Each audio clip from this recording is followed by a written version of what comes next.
Olá pessoal, tudo bem?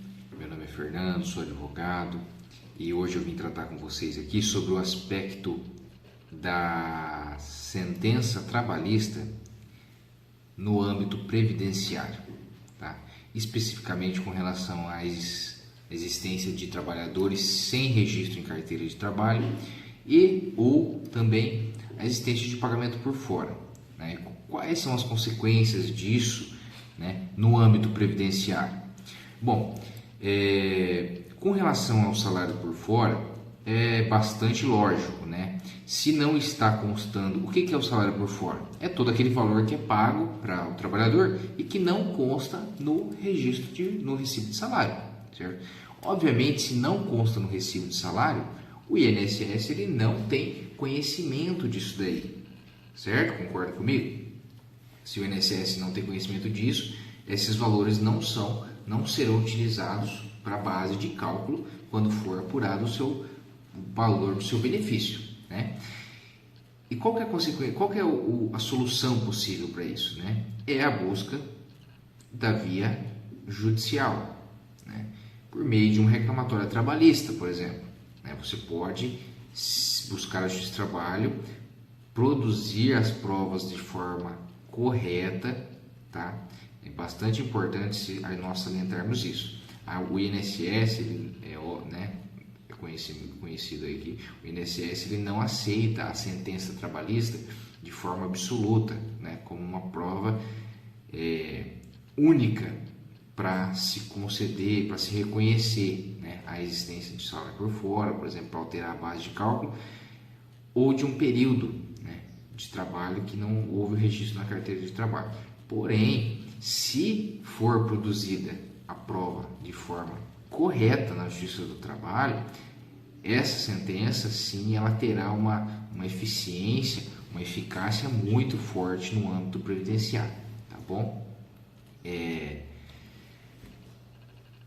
o outro problema, como eu já disse, já adiantei, né, que sofrem os trabalhadores em razão da existência da não existência de registro, né, na carteira de trabalho, é justamente comprovar no âmbito previdenciário determinado período que trabalhou, ou até mesmo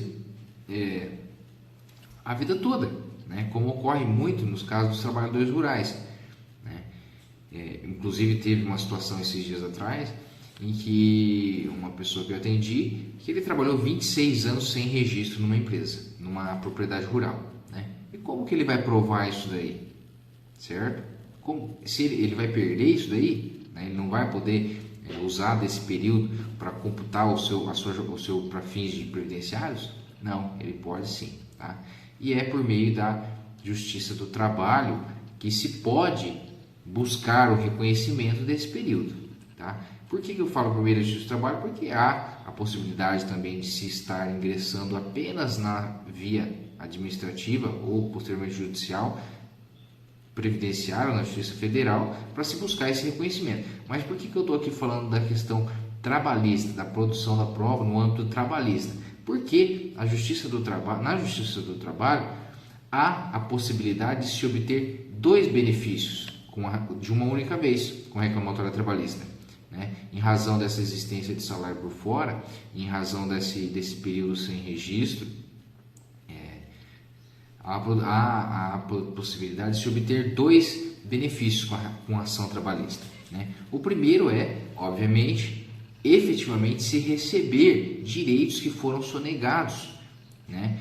Em razão da existência desses pagamentos por fora e desse período sem registro, tá? E o outro benefício já daí para o âmbito previdenciário é o reconhecimento desses períodos, certo? Então você já teria duas situações em uma só, tá? Você produziria a mesma prova, né? E produzindo ela de forma correta, você já ganha um longo caminho na área previdenciária também, tá? E quando eu me refiro à questão da produção da forma correta, o que você está querendo dizer, Fernando? Na Justiça do Trabalho, para que essa sentença ela tenha validade, né, tenha grande força perante o INSS, é importante se observar 3 elementos, tá? Que essa sentença ela tenha sido proferida com base em elementos de prova material, tá? Ou no mínimo que se tenha indícios de provas materiais, tá? Não é possível, não é aceito pelo INSS a sentença que tenha sido proferida com base unicamente em provas testemunhais, tá bom? O segundo elemento é a contemporaneidade da ação trabalhista, né? Então, por exemplo, o trabalhador, ele saiu, logo ele já buscou o direito dele na Justiça do Trabalho, o reconhecimento desse vínculo, o reconhecimento desse salário por fora, tá?